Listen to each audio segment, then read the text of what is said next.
Jananim Sharadam Devim Ramakrishnam Jagadguruhu Padapadme Tayo Shritva Pranamami Muhurmuhu.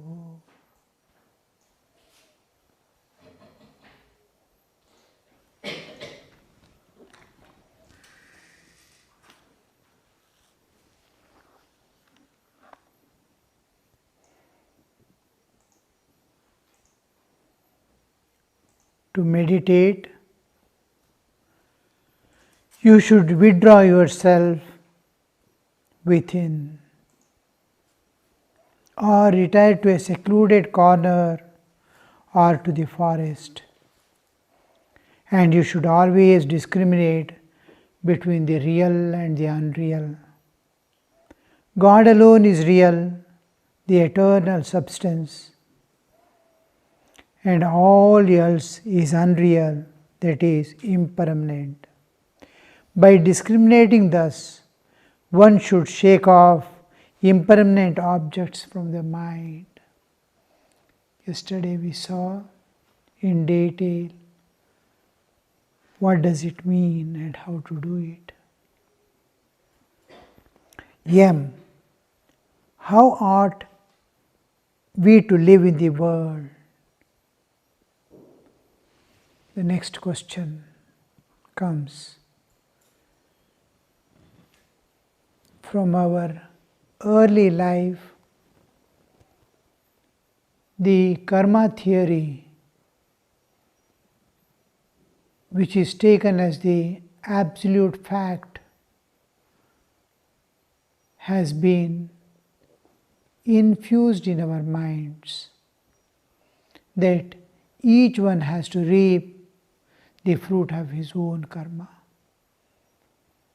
Nobody will be able to solve this problem, take off your karma, or destroy your karma.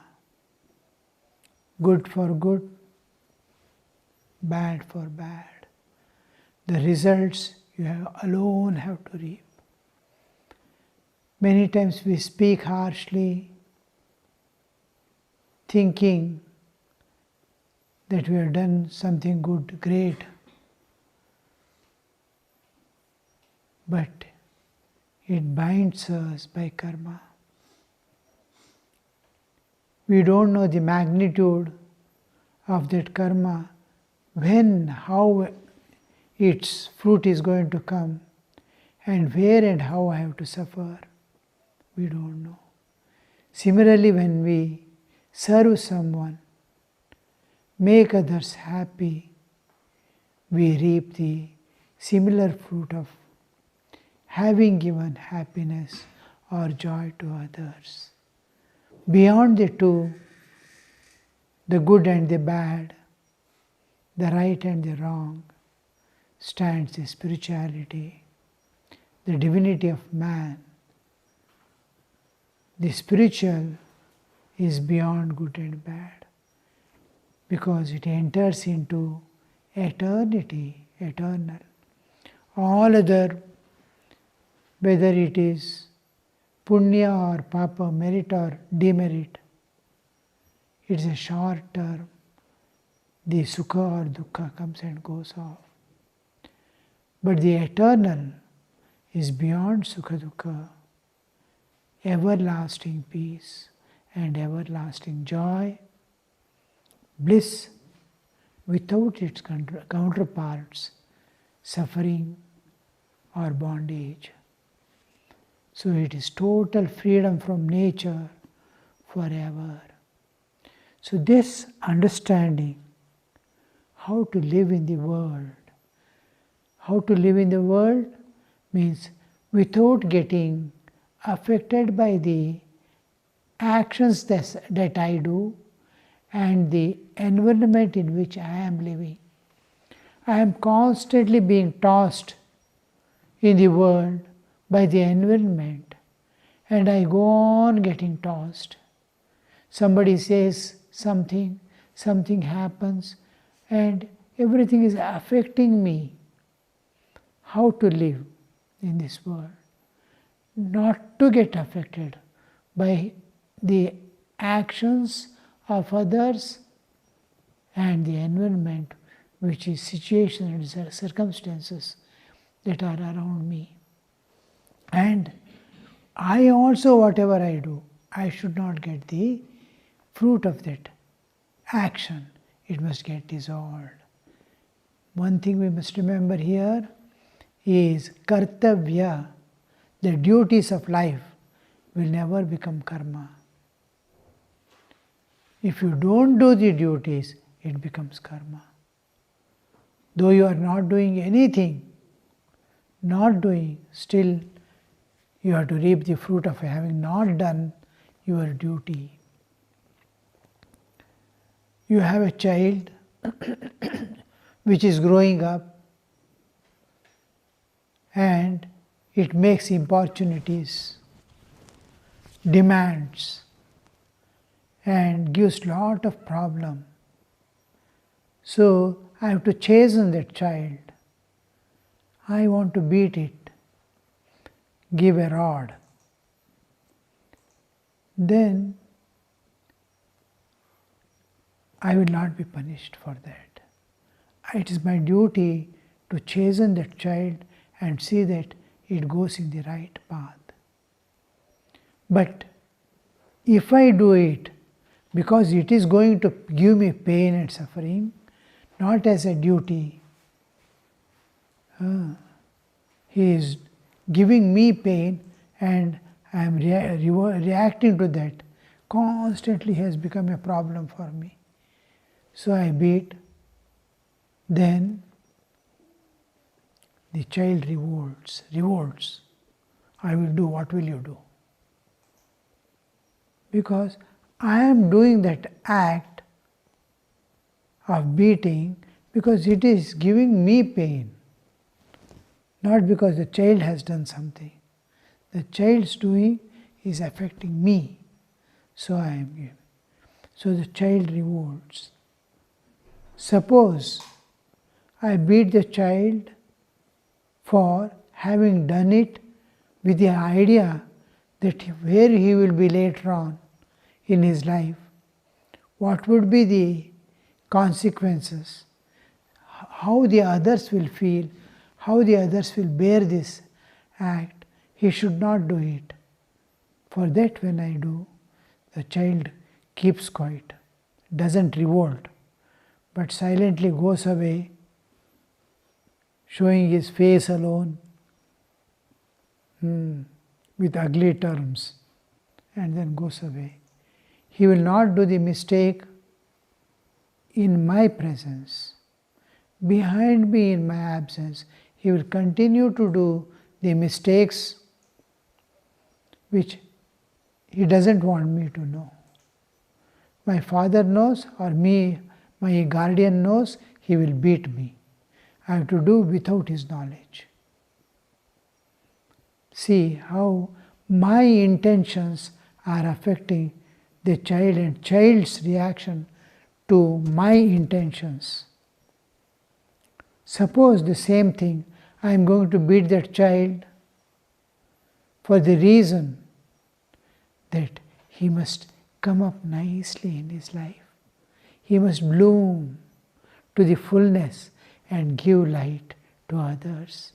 Wipe the tears of thousands of people. With that intention alone, when I beat the child will immediately say, "No, Dad, I will never do it. I will never do it." Because my intention is good of others, not even the child. That is Divine Mother's work. That is nature's work. I am in tune with the nature and I want others to be happy. My child must be responsible to remove the sufferings of others.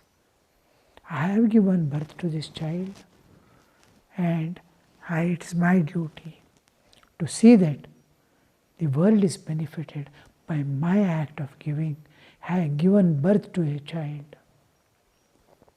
Be responsible for the child. So this we see when we see that my intentions are, I am getting the fruit there itself. How the karmic load. So when I don't do my duties, suppose I don't chasten that child for any reason, leave to himself, whatever he has done he will reap. I need not bother, then I will be responsible. It is an aparadha of not having done due duty to bring up the child in the proper way. And that karmic load I have to work out one day or the other. So karma, this how not to get affected by all these things is the question that M is putting to Master. M, how ought we live in this world? Master, do all your duties, but keep your mind on God. An important instruction. Do all your duties of life, but keep your mind on God. Live with all, with wife and children, father and mother, and serve them. Treat them as if they were very dear to you, but know in your heart of hearts that they do not belong to you. We come alone, we live alone in this world, and we go. All the people around, all my relatives, friends, are just for namesake. When I am with them also, I am alone. I don't understand. These things are keeping my aloneness or loneliness, or I being alone, is being covered. My awareness of the presence of others is making my understanding covered. I don't have anybody. I am alone. That is not known when I am in the presence of others, because the presence of others is keeping my aloneness covered. Just like we are all naked within our clothes.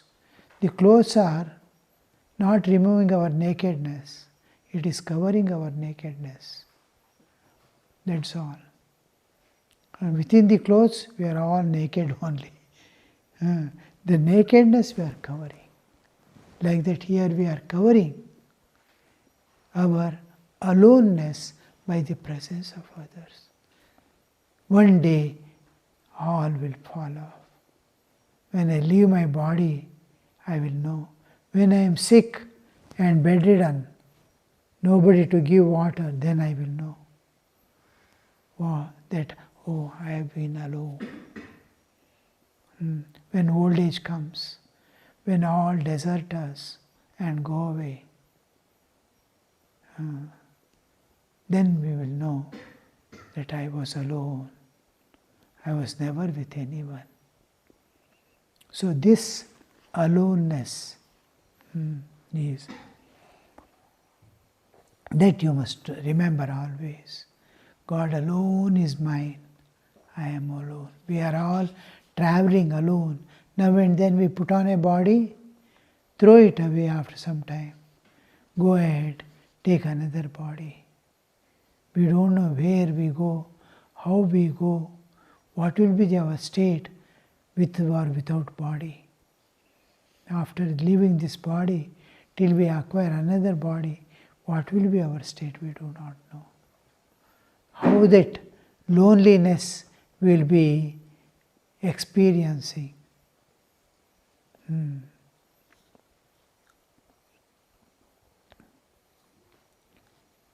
It is a long, long journey of the alone to the alone.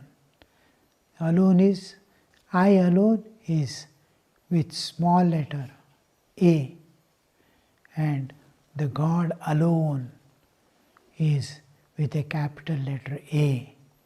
From alone to the alone, we are moving.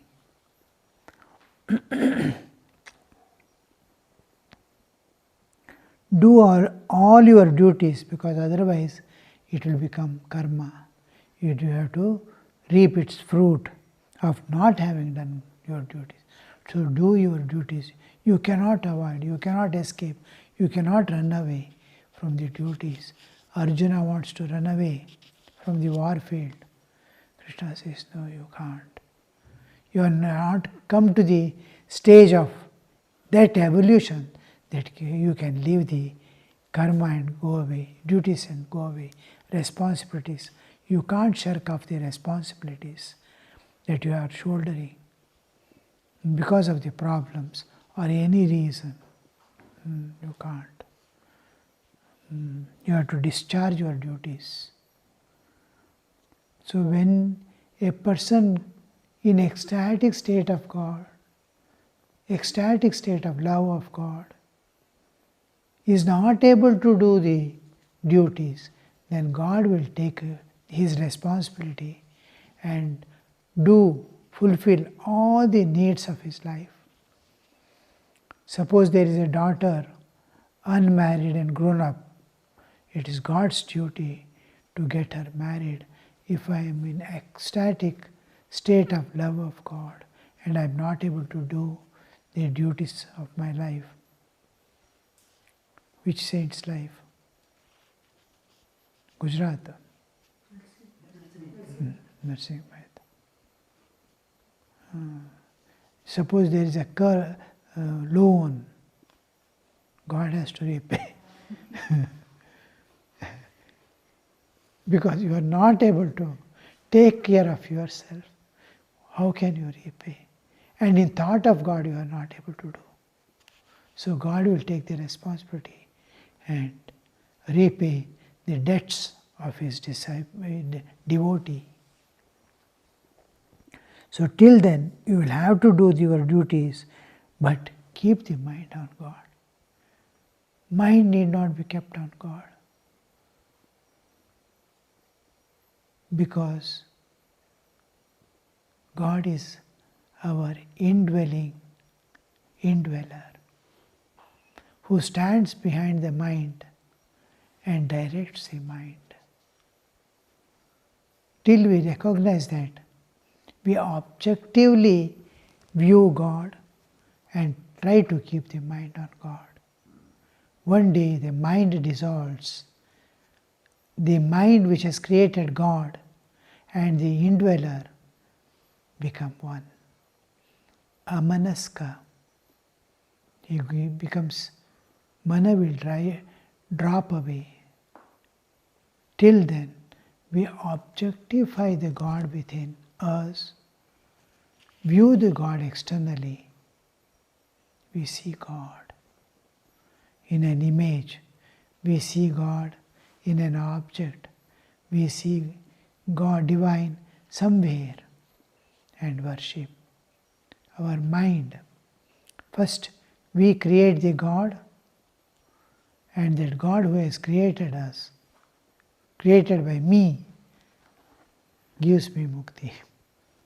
And then I will reach the real God. Just like in algebra and all, what is the age of father? If this is conditions they will put. Let the father's age be X. Then we will deduce the equation and finally come to the result. X is equal to this. So the God that we are conceiving in mind is different from the real God. But what is the adhara of our thinking of God? What is the adhara of meditating on God? Is scriptures and Guru's words. And there we see the faith comes into picture. The faith in scriptures and faith in God, Shraddha. So with that Shraddha of dedication, Shraddha, of faith in that God, words of scriptures, and this one we go. After realizing God, after reaching God, all these becomes only words. Tatra Vedaha Avedaha Bhavanti. Vedas become no more Vedas. So that he says, keep in mind, whatever is your understanding of God, at your stage of evolution, hold on to that. Feel its presence, living presence with you. And because you are, one side is your intention, one side is your creation. My intention is to reach Him somehow. And I have, through the scriptures and words of Guru and things, I have conceived a God. And that God, I am trying to feel His living presence. And that I am constantly keeping my mind there at the feet of God, just to release myself from all external bonds. I relate it to the eternal. All the features of the real God are there in my awareness, associated with the understanding of God that I have at that stage. A child in our families, the children will get initiated with Gayatri Mantra at the age of 8 or 10. After that, they have to do the japa, sandhya vandana and all that.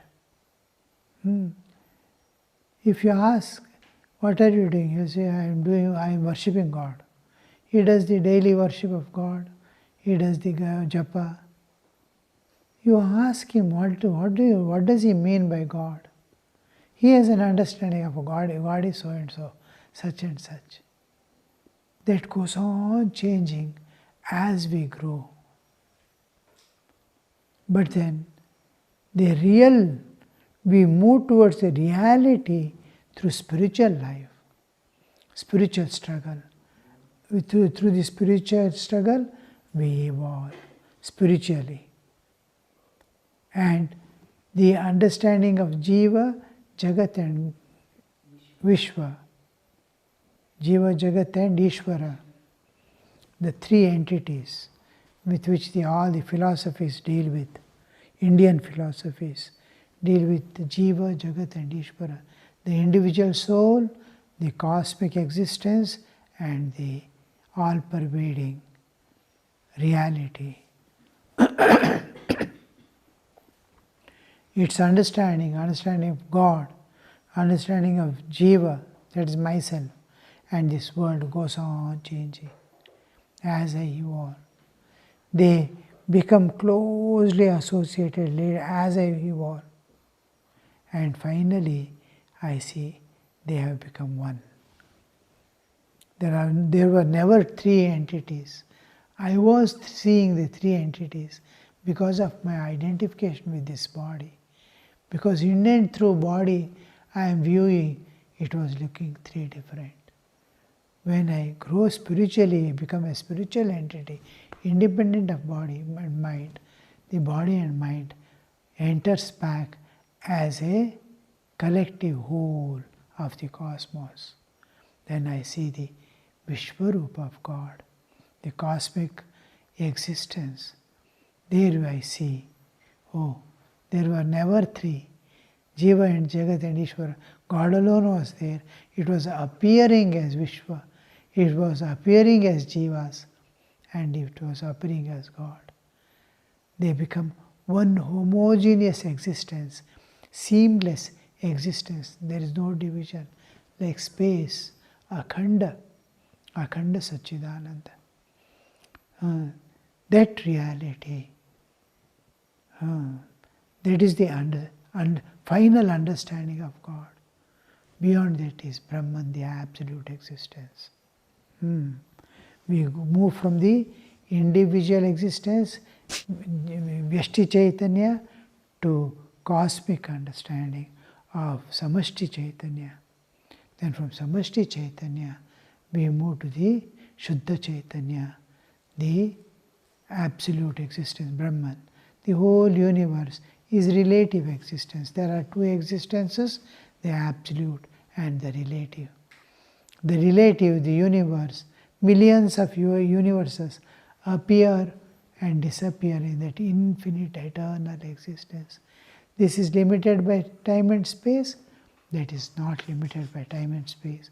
Time and space bound universes appear and disappear in the absolute existence. Vishwa appears and disappears in the Brahman. So we move from first thing we come to know is I am Chaitanya, Swarupa. Then I know the Vishwa Chaitanya. God is all pervading consciousness. I am a part of that Amsha Amshi Bhava. Vishishta Advaita. From there we enter into the Shuddha Advaita, the Brahman. So whatever be your understanding of God, at your stage of evolution, keep your mind on God. Because thinking of real, you will reach the real. Thinking of unreal, you will reach the unreal. The whole world is impermanent. You can't hold it. It is a passing thing. So how long will you hold unreal? It disappears from your hand.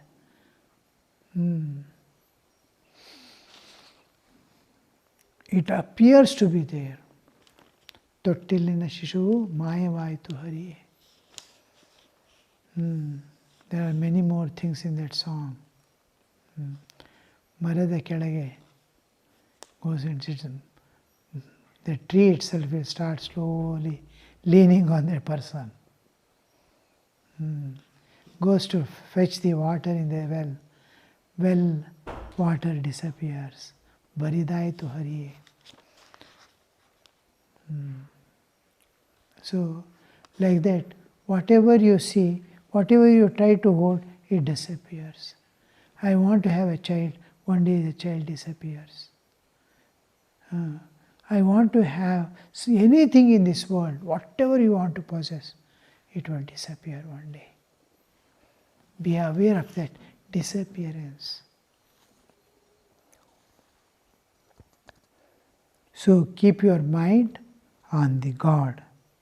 Live with all, father, mother, wife, children, and serve them. We have the link with the universe in any form, as family, as nation, as society, as community, whatever way you are related to this world, our relation with this world is only to serve. We don't have any other purpose in this universe. We can't give anything, we can't take anything from this world. Whatever is my karma, it will, according to my karma, I will get whatever I have to get, sukha dukha. Other than that, you cannot possess or hold anything. If you have a house, you have done that such karma that you have been given that house for a few days to live. You have to live one day and go back. So, whatever is there is impermanent, and whatever is going to happen is uncertain. So, in this world,